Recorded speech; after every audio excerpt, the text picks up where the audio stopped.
Vincent, Reds. We had a good session this morning, so it's always important to keep fit and try to keep healthy. So cycling is the way that we try to do that. This morning on the program, we're gonna be talking about netball, because netball is quite a popular sport on St. Maarten. They've been having a number of events. Last week they had the Dutch Sisters Championship, so we're going to get an update from that. And of course, ongoing is still the Interscholastic Primary School Championship with lots of action. So this morning in the studios with us, we have four guests. Returning, of course, is Mr. Williamsburg, Mr. Reginald Williamsburg. Mr. Williamsburg, pleasant good morning and welcome to the program. How are you doing this morning? Good morning, Antonio, and also to your radio listeners. All right, nice to be back. And then we have a return visitor with us who's none other also than Miss Jenny Houston. Miss Houston, pleasant good morning. Good morning. We had so much rave reviews from you the last time you were here. Everyone was so excited about the voice and the way how you presented yourself. So welcome back. Also with you this morning, also with us this morning, we have the pleasure of having this lady is one top performing netball player, none other than Melissa Hardy. Good morning. Melissa, how are you doing? I'm fine. You know, it's a normal morning. Can't say I have. So it's not like last week when you went mad crazy scoring a lot of points. No, Today's pretty relaxed. Mm-hmm. Yeah. So you guys played the Dutch Sisters Classic last week, championship last week. Tell me your experiences, Janae. How was that for you? How was the game for you? It was good. It was fun. It wasn't really a challenge, but it was good. Like, we had fun. Some teams came with the challenge, but it wasn't really that for us. Just like how we went and traveled different places to get the challenge and become as good as we are now, it was the same with the other teams. So that's how we see it, helping them become better. Okay, so it was helping them become better was also a good practice session for the St. Maarten squad. So what was the most challenging moments for you in any challenging moments that you had against any of the teams where St. Maarten was really under pressure? Not really, no, not really. The team that we was really looking forward to was Anguilla, and that was our first game. So right after them, it was a breeze for us. Like, it was just.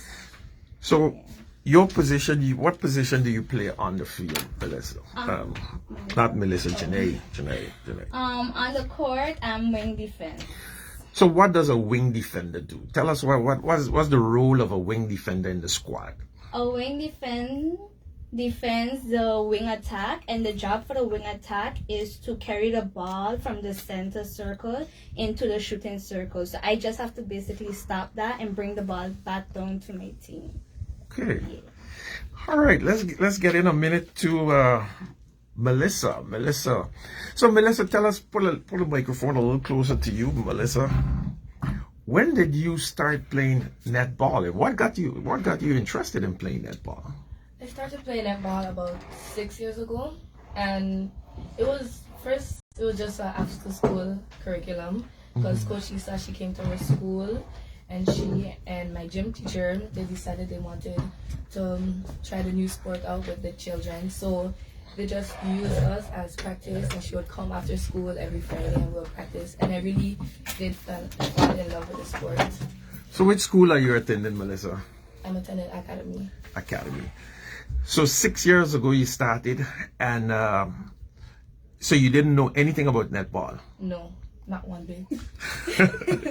So do you credit becoming so good in such a short period? Because 6 years. Lisa, I give all my credits, all my talents, everything I've earned and everything I am today is because of my coach. Okay, and Coach Lisa is here with us. Coach Lisa, welcome back to the program. As you just heard, Melissa giving you all the credit for her success. How are things going with you, Coach Lisa? Hi, good morning, everyone. Thanks for having us. Go right ahead. Go right ahead. Go right ahead. Everything is great. We're enjoying the atmosphere of netball fraternities. And as you mentioned, we had our first Dutch Sister Classic on the weekend. So it was a little bit, not challenging, but excited. So they know they have to learn from the big sister, St. Martin. So we're just going to spread our wings to other netball fraternity and let them know that we're here to help. Okay, so you said it wasn't challenging. How was our national squad prepared for this tournament? Well, we have a couple of, as we do during the week, we have our normal training sessions, and then we have extra training at 5:30 Saturday morning. So that's just a little bit of props with set plays and strength and conditioning and fitness, and Yes. All right. Well, it's been a couple of busy days because you also coach a lot of the primary school teams, or you're also involved in a lot of the primary school teams to get them prepared for the interscholastic tournament. Yes, tiring, but yes, enjoying it. You loving it? Yes, loving it, definitely. All right. Mr. Williamsburg, of course, you must be elated with all the success that netball is having. You and the other board members must be elated with all the success that netball is having these days. Netball is really on the rise. Tell us a bit. Last time you were here, you had some concerns. You were about to have a meeting with the NSI, I could remember. Were those issues resolved and ironed out? Well, I could say yes and no. I think, as a matter of fact, yesterday we had on Friday, the 3rd, we had a sport conference, and where we posed the question as to what function each sports organization has and who's responsible for what. And we did get some clarity, and I think that was a very good to hear, because what was confirmed, because this is what we thought all the time, that the sports federations are the one who are responsible for the development of the sport, which in this case, Netball Association, or Federation, whichever you want to call it, is the one that's responsible for the development of the sport. The governing body. The governing body. So the sports department is a facilitator to assist us in reaching our goals, usually with funds, or to help us travel, or with trainings, workshops, and so on for governance. And the NSI is the executing arm of government that facilitates, has the jurisdiction over all the sports facilities that is in government, under government's responsibility, and also, let's say, paying out the stipend to and other little organizational things that they have to do to develop recreational sport and participating in sport. And the coaches are paid for. Those who work with the school programs, they get a small stipend, to nothing compared to what the effort and the dedication that the coaches are given. But it is at least, that there's some kind of appreciation that at least something is coming in. So, and we, of course, we have to work. We have our own responsibility, and that became very clear. Also, that the sports, St. Martin Olympic Sports and Olympic Federation.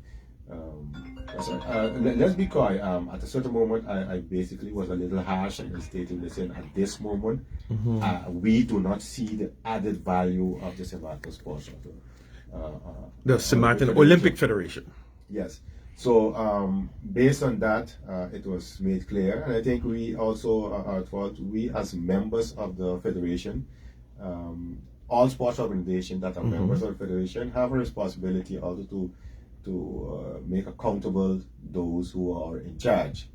And if that doesn't work, we just are, the legal or the organizational step that can be taken to correct that.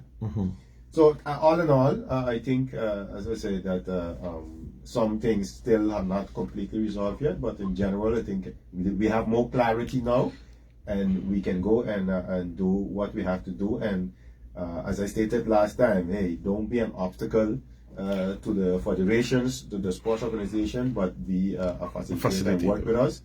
And it became clear that government and the NSI, and of course, hopefully the Olympic Federation also will get fully on board for us to continue working in the direction of helping these young ladies and the youth and become moving, becoming better athletes, and hopefully we have a few top athletes that we can be proud of in the future.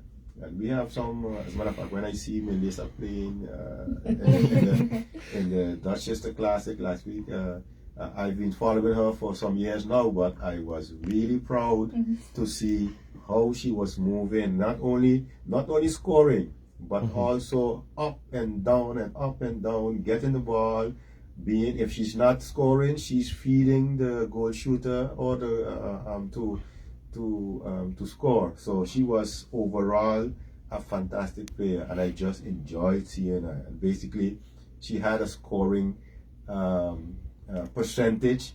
I dare to say that she had a 98% scoring percentage. Wow, that's extremely high. Basically, out of every 10 shots, 10 attempts, she scored 9.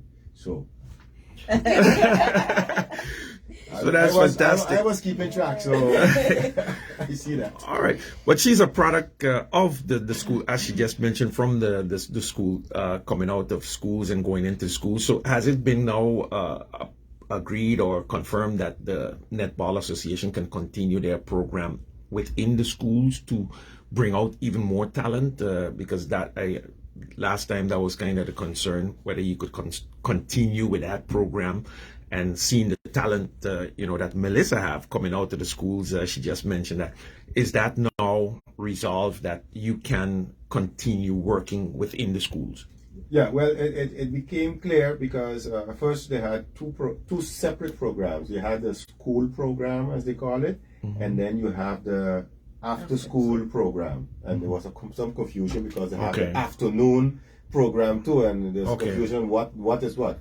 So because of the school program and the after school program in practice ends up overlapping, not conflicting, overlapping, because the same, you need to get into the schools to start giving them the basics so that in the after school activities, then they can hone the skills that they learn during their normal gym sessions to learn to play together and so on. And now it became clear that now they have merged the two programs in one. So now there's no separation between school program and after school program, but there's one. When we talk about school program now, it encompasses both. Of course, we still have to work out the regard because although in the afternoons the issue there's not such much of a big issue of getting the teams out to practice, we do have the issue of not at a certain moment not having enough coaches because there's only one Lisa, one Coach Ross, one Trina, and you can't divide them in three and use them up. But we are working trying to find solutions and to training, to developing new coaches. Now, Coach Lisa, and you could also answer this, Mr. Williamsburg, in watching the results in a lot of the games from the interscholastic primary school competition, there's a striking disparity in the level between, for example, what I would call the subsidized schools and the public schools. You see a lot of the MAC, Hillside, and a lot of those schools are extremely well compared to like the public schools, Oranje School and stuff like that. How do you classify that? What is it lack of coaching? Is it lack? What is the problem? What is going on there? And how is the federation then addressing that to try to assist those schools who are a bit challenged in their performance at this time? Definitely hard. When you look at the subsidized school, these like the for example, you have a principal who is going to dedicate themselves. The Hillside Christian School, Sister Broertje. When you look at Mac, you have Mr. Jamal. When you look at Mac BFM, you have Mrs. Davis. You have all these schools that have people or there or dedicate them time, or somebody's there to assist. So when they get there, these girls are always there. But there's a difference with the public schools. Sometimes they're there, sometimes 2 persons, sometimes you don't have anybody to assist, and you know there's no what do you call Consistency. Yeah, no consistency in the support. Yes, for the with program. the public schools, we have the Leonard Connor, where we have teacher Charlene is always there, and you have the Ruby Labega. The principal is always there to govern and see that the girls are always there. But what I did with the sessions, I did offer private sessions with the schools, and some show up, 2 show up, 1 show up. So this is it. But when you have the subsidized school, once you call a training session, they're all there. They are all there. That's the Yes. big difference. Yes.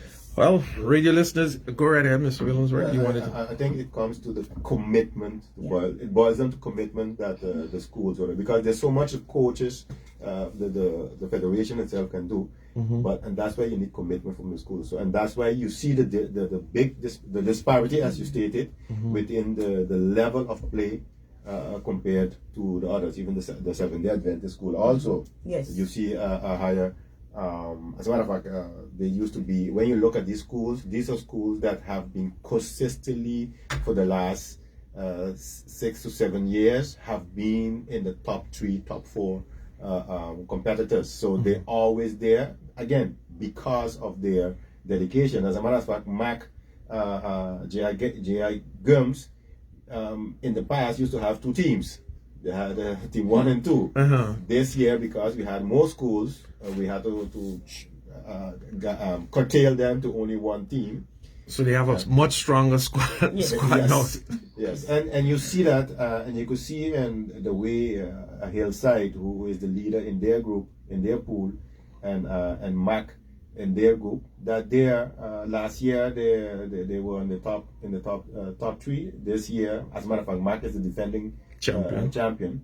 So, and they consistently play at a high level.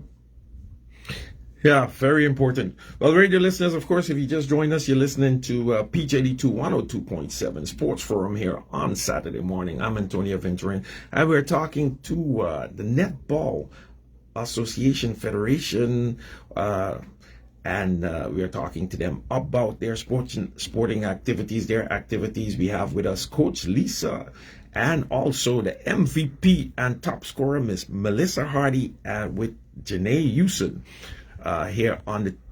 So let's go back over 1 minute to the top scorer, Melissa, because we want to focus in on the talent, of course, and feature the talent. You were the top scorer in the tournament. How did you manage to develop your skills in such a way that you're scoring so easy? Is it your height? What is it that makes it that you're able to score so easy on everyone? I don't really think scoring has to do with height. It's the practice that you put in daily, and because every time I come to practice or arrive, coach always tells me go and shoot the ball. So every time, consistently, I'm shooting. If I'm not shooting, I'm on the court. If I'm not on the court, I'm shooting. So I felt like for you to be a good shooter, you need practice, you need time, and you need consistency. That's a very important message. I think a lot of the youth don't understand that part. To hone in your skills, you gotta put in the time. Fantastic. Janae, now you're a wing defender, and you indicated in the beginning that the competition was not on the level that you thought it would be. It wasn't that challenging for you guys. So what was next? What's next for you? Who would you like to play, to be able to elevate your level a bit more and be a bit more challenged? Well, actually, in April, we'll be going to Guadeloupe, and we'll be playing against the Guadeloupe teams and BVI, the British Virgin Islands, and Dominican Republic. But Dominican Republic also play netball. yes. Wow. Yeah, it's a lot of places you don't know. But we never saw BVI play, so we're looking forward to it. It might be a challenge, it might not be, but we're looking forward to going to Guadeloupe and having the experience. Now tell us, who are some of your other teammates? Because you two are here, but the team consisted of a lot more players. I don't know whether you or Coach Lisa who are some of the other teammates on your team, and maybe if we know the position that they play. Okay, we have the captain. We have Leanne Ford. She's the goal attack and the goal shooter. She also shoots. We have Natasha Busby. She's a defender. She plays goalkeeper, goal defense, and she also shoots. Sometimes she shot in the tournament in one of the last quarters. We have Azaria Bontev. She's a shooter and a defender. So she's goal shooter, goal attack, goalkeeper, goal defense. We have Imani. She's a center and sometimes plays wing attack. We have Rihanna. We actually have two Rihannas. One of our Rihannas shoot and defend in the circle, and the next one plays wing attack. We have Shaniqua. Shaniqua is a wing attack, wing defense, and she's also a defender all around. We have Tikia. Tikia is a defender, so you could put her anywhere on the court once they have something to do with defense. Who am I missing? Tyler. Oh, we have Tyler, the youngest on the team. She's center, and she also shoots. We have Karina. We have Karina. She's a center, and she's also a defender. So she's a goal defense and a wing defense, a goalkeeper. We have Alena. Alena is a goalkeeper, goal defense. We have Miriam.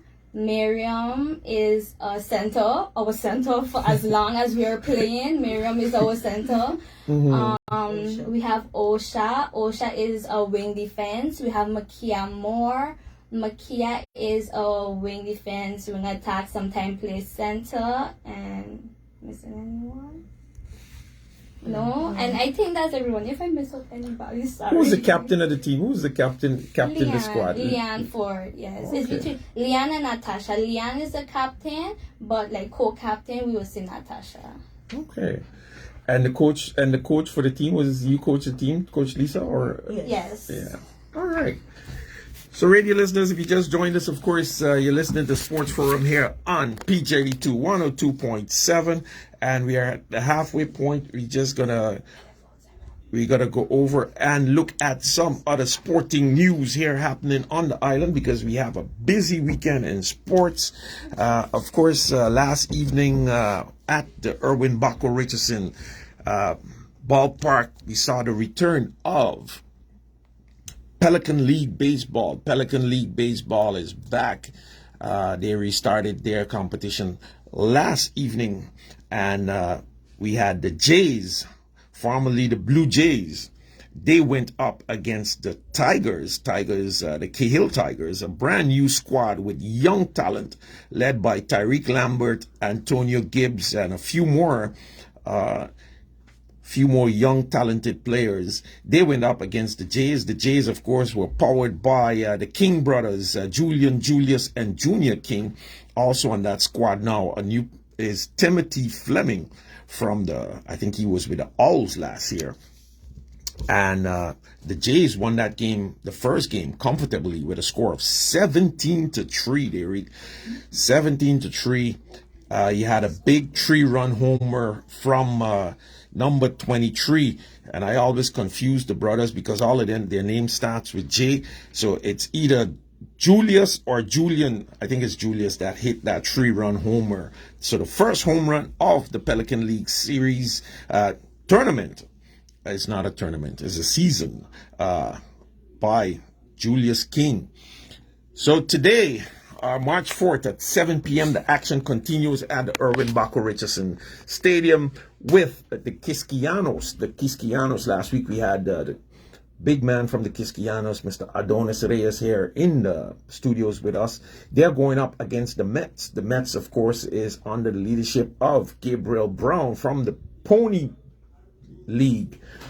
He's in charge of the Mets. So the Mets are going up against the Quisquianos. So that should be a good game. Starting at 7 p.m. 7 p.m. That the action kicks off there.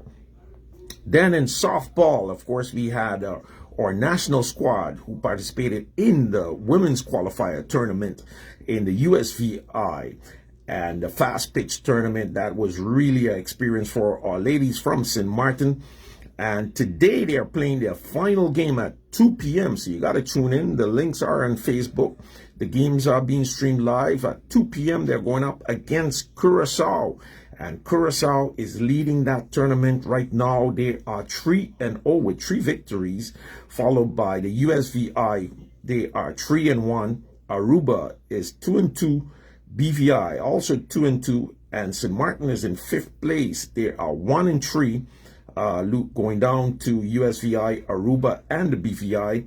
They won against Jamaica 11-6. So that was a great victory yesterday for the St. Maarten squad. Jamaica is 0-3 in the tournament. I understand that it's their first tournament. Jamaica just getting into softball and baseball now.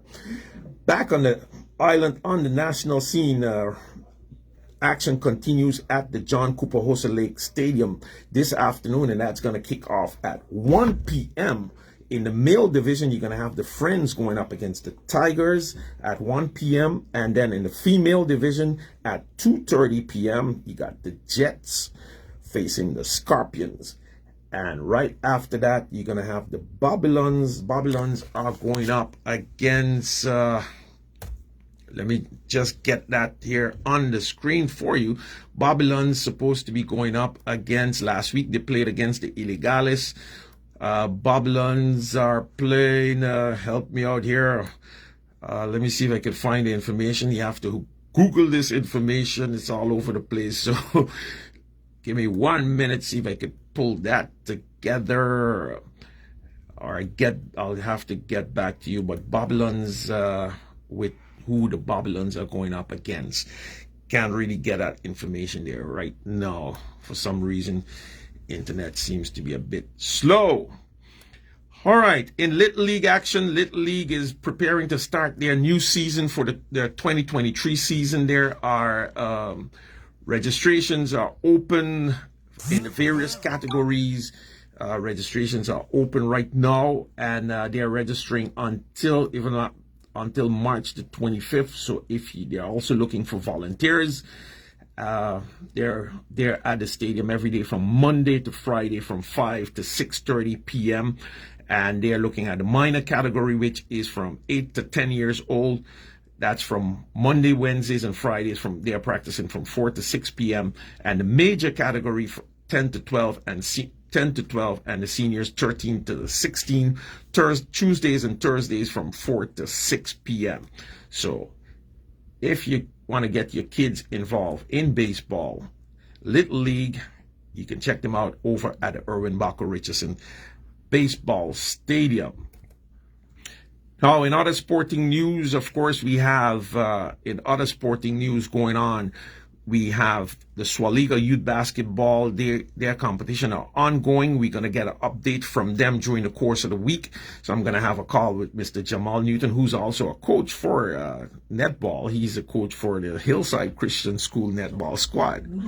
The MAC. Oh, the MAC. I know he's coaching. I know he's coaching one of the teams. So Jamal Newton, he's into basketball and netball at the same time. So we're going to get an update from them for the newscast. So stay tuned to the newscast right after the news at 1 p.m. Every day. We're going to get an update from them on what's going on. But today in football action, the youth under 10 and under 14 competition continues at the Rahul Elite Sports Complex. Go out and support the youth. And we had this morning at 10 p.m. the SXM girls went up against the Hotspurs, and at 3:30 you're gonna have the Belvedere SFC going up against the 758 Sporting Club. Yeah, so get on over there and support the youth in the Youth League soccer program from the St. Maarten Football Federation, and they also have their high school 5 versus 5 competition that's ongoing. Their matches. So we got to get Gene Campbell in here again, or Mr. Johnny Singh, to give us an update on exactly what the standings are. And they also announced this week that their CONCACAF games will be resuming on March 25th with some games in the USVI. They're going to be going up against Bonaire and the USVI over there in. So if you want to support them, we should have the St. Maarten Football Federation in the studios with us next week, hopefully, to give us an update on all their events that are ongoing. So back to our guests here in the studios, and the Dutch Sisters Classic took place last week. Tell us, remind us a bit how that went down, the games, and who ended up victorious in those games that were played. Well, we had, as we stated before, we had 5 teams who participated in the Dutch Sisters Classic, which was St. Maarten, of course, as the host team. We had Guadeloupe, St. Eustatius, Anguilla, and Saba. We had 10 games. It was a round-robin tournament. Everyone played against everyone, and then based on their ranking, it was determined who's the winner. St. Maarten won the tournament with undefeated, so they basically won all their matches. They play against Anguilla. They won 33-10. They win from Statia 45-7. They beat Saba 35-11, and basically beat up on Guadeloupe 63-1. And Wow. I have to add here that Melissa only played 1 or 2 quarters because one quarter. She was resting. So you can imagine if she had stayed in, what would have happened. And I think we decided, no, let's take it a little easy. But her other teammates didn't take heed. They continued. They continue the onslaught of scores. Yeah. So the second place came out Anguilla, that had three games won and only 1 loss. And Saba came out, was tied with Statia in 3rd place, but because of their goal difference, they end up in 3rd place. And Guadeloupe, they lost all their matches, and as a matter of fact, Guadeloupe, because they had to travel on Sunday, they had to play all their matches on Saturday. Wow. So they played 2 in the morning and 2 in the evening, and so that was something new for them. Normally you don't schedule that, but again, it's important. Guadeloupe was more looking, listen, they wanted to play matches, they wanted the girls to get experience international, to play against other teams, so that they could start earning their stripes and honing their skills. And I must say, in speaking to the Guadeloupe coach and president, that she was quite elated that although they lost all their matches, they were very happy with how the tournament went and how it was organized, and definitely with the possibility that their team, the girls, the young ladies, got a chance to meet other teams and to start getting more experience. And that's why we are looking forward, as Jenny said, she's looking forward to go In Guadeloupe. April to go to Guadeloupe. No, you had matches at the LB Scott Sports Auditorium, but also at the St. Peter's Court. Now, you, Janae and Melissa, where you guys prefer to play, LB Scott, or how is it the difference between playing outdoors and indoors? Does that affect your game in any which way, or?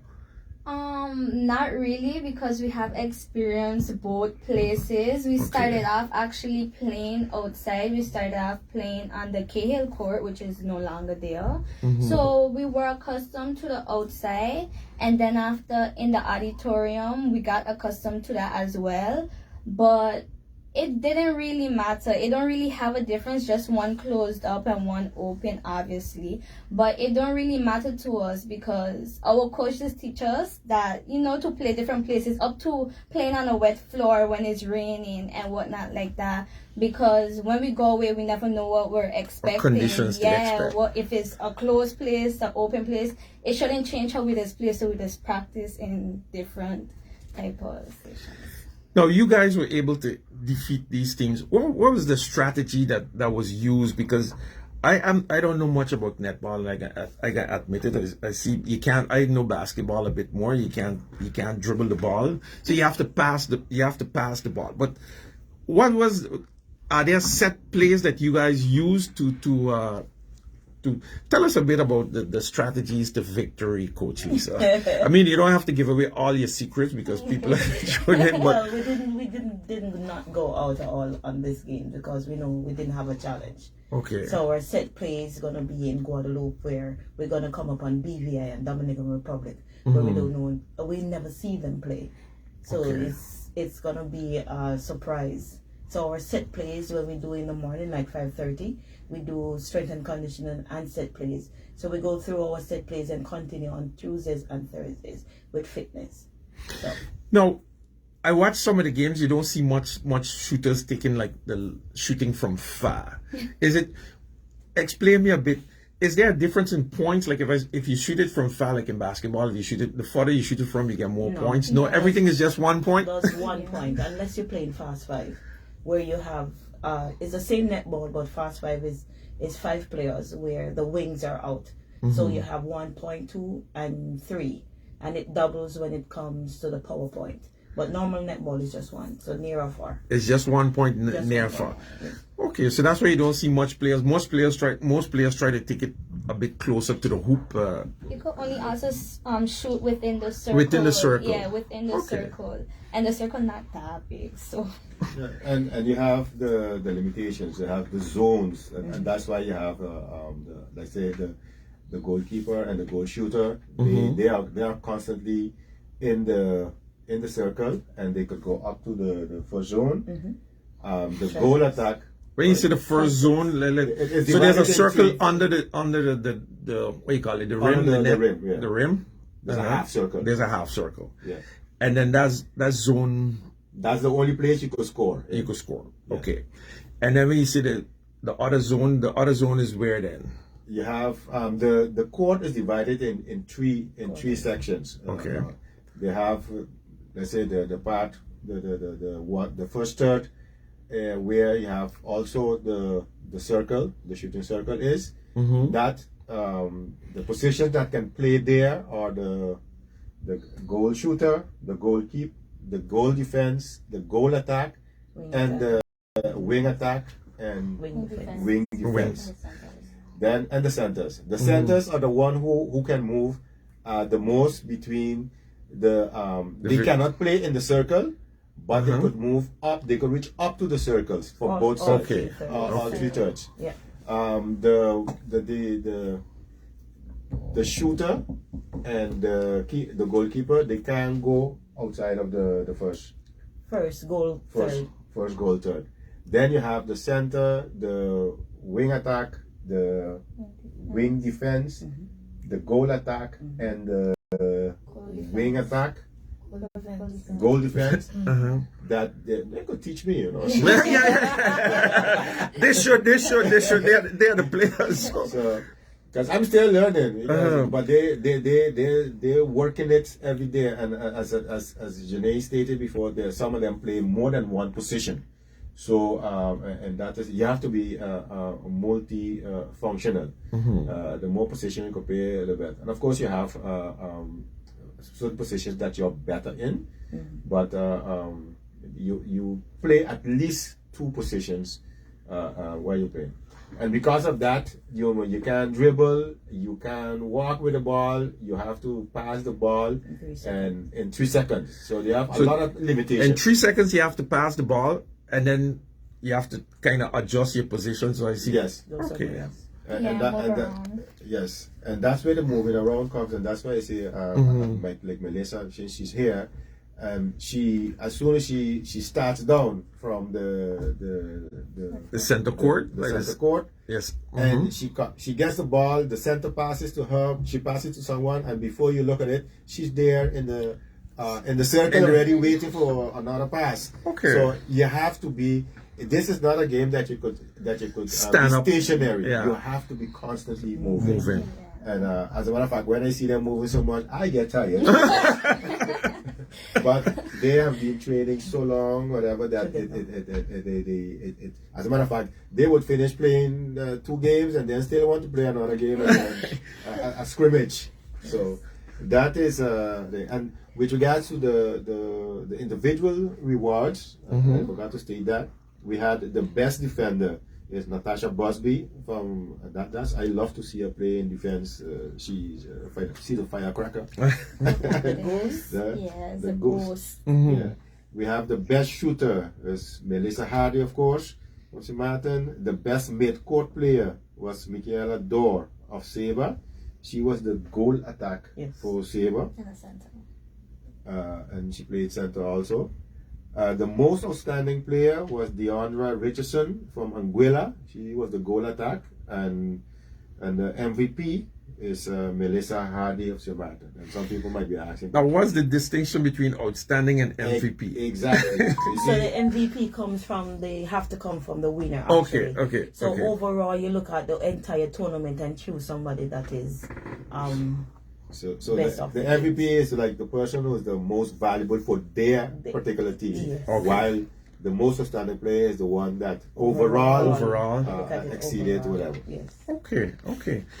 So, Melissa, as MVP, where do you see yourself going with netball from here? What do you want to? Do you want to continue? Is it something? Is there a professional netball league that is somewhere in the Caribbean? Not in the Caribbean, but in World Netball, you have Australia, England, you have New Zealand, you We have Jamaica, who's Jamaica. ranked right now is number 4 Number Yes. 4. in the world. Yes. Okay. Australia's first, New Zealand, New Zealand, England, Jamaica. and in Africa, the continent of Africa is coming up pretty well as well. Yes. Okay.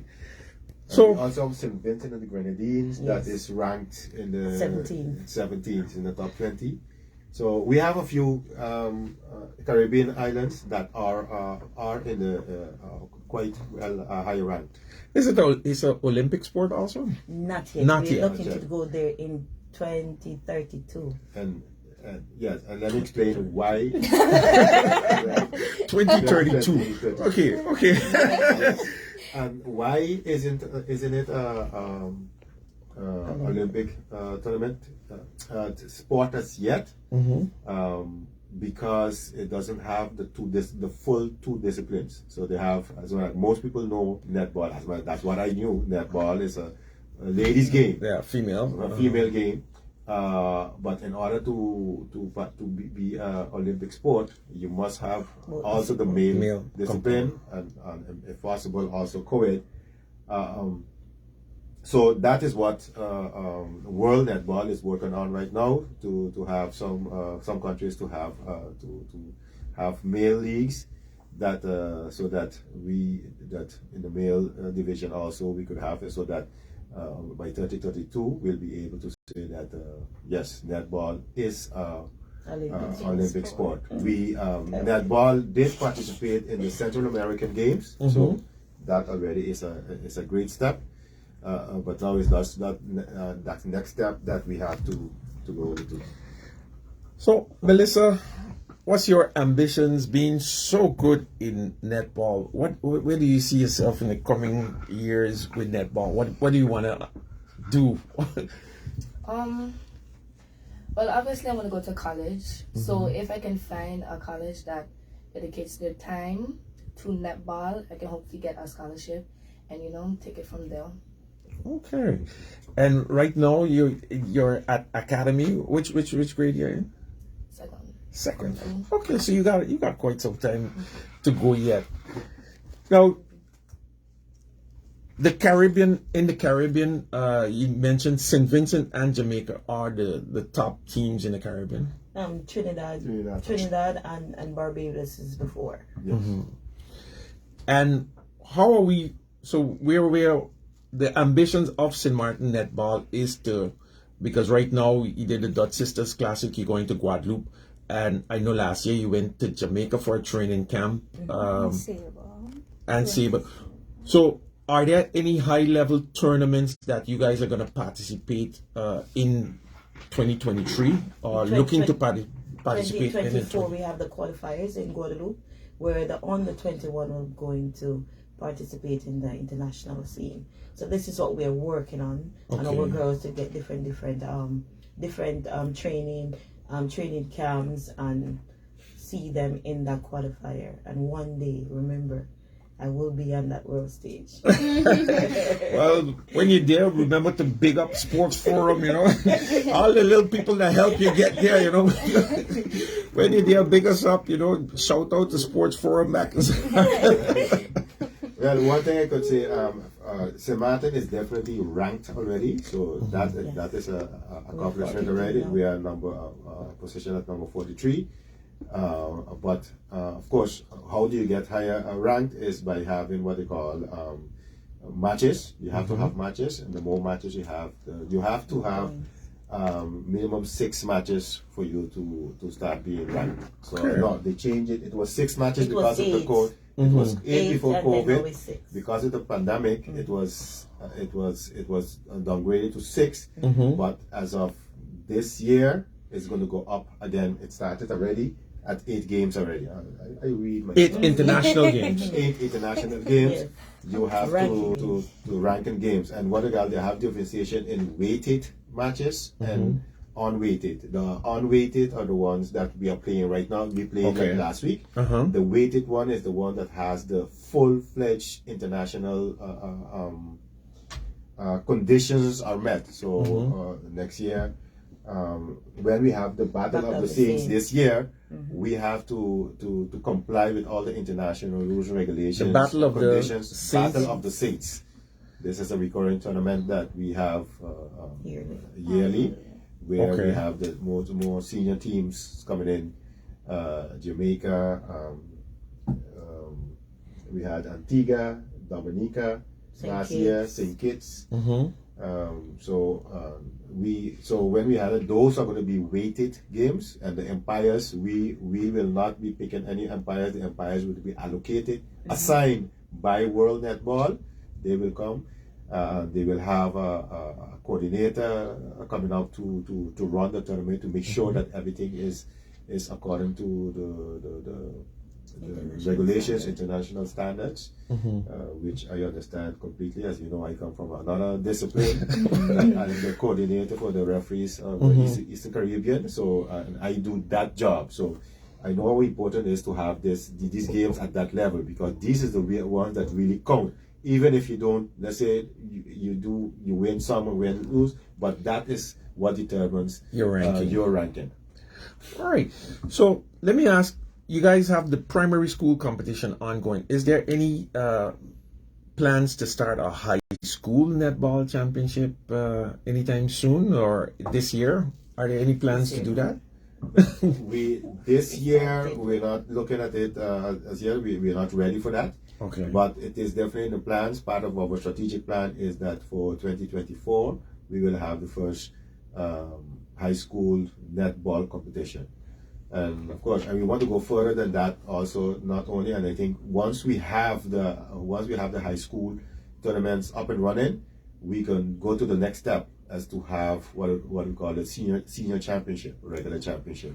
Okay. Because then you will have, I think right now we have quite enough a farming system from the primary school that is feeding up, going out to the high schools. As one of these young ladies are playing in the high school, but they all started when it was in the 5th grade, the primary school. In the primary school, so that is the plan, a multi-annual plan that we have to work on that. We are still looking as to how to have male teams. As a matter of fact, we do have a male team. The Seventh-day Adventist team has a boys team that played on the first night. the second night. Second. Second night, they had an exhibition game against the what we call the baby juniors, and they did win. I think they win by 2 points. 2 points. By 2 points they win. So The baby juniors is when you say baby juniors, who's baby juniors? So those are the girls that came out the last primary tournament. Okay. So every year we constantly have different groups. Okay. So the intention is that tomorrow, this upcoming Sunday, when we will have at the end after the primary school matches are played, we're gonna have another exhibition games with the Seventh-day Adventist team meeting the junior team and the junior team, they are coming out looking for to beat up on them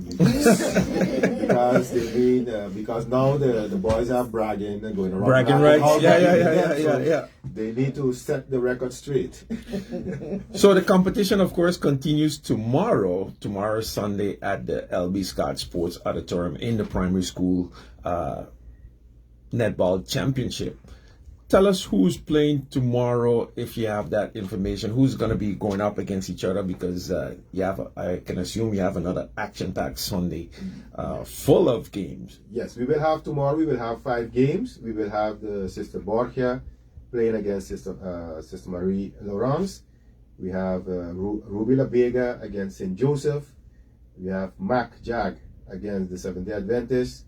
And this is going to be interesting because both teams are undefeated. So, wow. So that's one to see. Yes. We have the Leonard Cora coming out against Mac. We have Maylad. And then we have Sister Broertje against St. Dominic. Those are the I have to say, unfortunately, we have one team that fell out. The school decided to, but not because of the netball situation, but because of situations outside of netball. Disciplinary measures had to be taken, and they decided to pull out from the tournament. So that is the situation, and tomorrow, as a matter of fact, is the last day of the preliminaries. So that after that, we will be set for the quarterfinals the next weekend. So the quarterfinals are going to be from the 2 pools. Explain us who's going to transition over to the quarterfinals. We're going to have what do you call it? Crossover. We're going to have the number 1s playing of the ranked of each pool playing against the number 4, the number 2 against the number 3, the number and again and then we're going to have the 5th and 6th, the 5th place play against each other, and the 6th place play against each other. The 6th place, they will determine who is the 11th, the 12th, 11th position. But the ones who are the top 4 from the pools, they will go then. The winners will go to meet each other in the semifinals. The losers will going to meet each other in the semifinals also, and then we will continue as the winners. Of course, as long as you keep on winning, you will end up in the championship match. In the championship match. All right, we're running on time, so let's go down to Jenny. Jenny, your final words in closing. You always have a good message for our listeners and the fans out there who love to hear about netball. Give us your final thoughts and words. Okay, my final thoughts and words is go and play a sport, guys. Go and play a sport. It's not as bad as you think. Some people might think that it's taking up your time, that you can't go home and sleep. But go and do a after-school curriculum.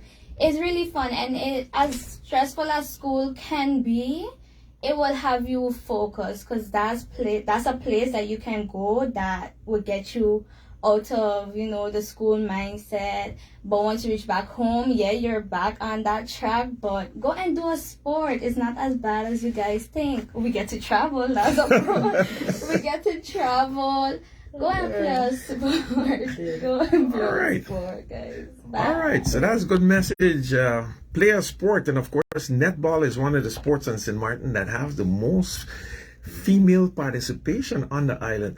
Melissa Hardy, MVP and top scorer, and your final words and thoughts any messages for those people who might be going up against Melissa in the future, how to prepare themselves? Challenge. I don't really know what to say. For the people going up against me, people might think that I'm very, how to say, mean because of how like you play aggressive. When I'm on the court, I'm very concentrated, so I might my demeanor might be seen very mean, but I'm actually very nice. So if you are going against me in the future, don't be scared. You know, I'm very friendly because I have, after I played a game, the different islands, I still have some of the girls' numbers from all over the place, from Seva, Jamaica. So, you know, if you're playing against me, you can talk to me. I'm not afterwards, nice. not during the game though. No. Afterwards. During the game, you have a game face on. All right, so you heard it there from the MVP and top scorer of the tournament, the Dutch Sisters tournament, Melissa Hardy. Congratulations, fantastic, and really proud of your accomplishments. Continue, keep up the good work. Over to Coach Lisa, your final words and thoughts. Of course, you're coming off a busy weekend, a lot of work, and your investments are paying off. So your final thoughts. Yes, thank you. Being a coach, it's not just coaching, but these are the girls who coach me to be a better person, number one. And I really appreciate each and every one of them. And also the parents that we have, the dedicated parents. We so appreciative of you guys. And also we want to thank the people of St. Maarten who came out and see these girls play. The auditorium, we couldn't even hear the whistle blow to see how much people came out and supported netball. And we want to also thank our sponsors, NEC distributors for Lucasy. We want to thank Cosuless that came in and gave us our contribution. We want to also thank Fresher and Blue Water for their contribution, and It's Time Foundation, one of our number one sponsor. We want to say thank you to everyone, and we're going to Guadeloupe, and we want to say we're going to be out at Cosuless again, fundraiser.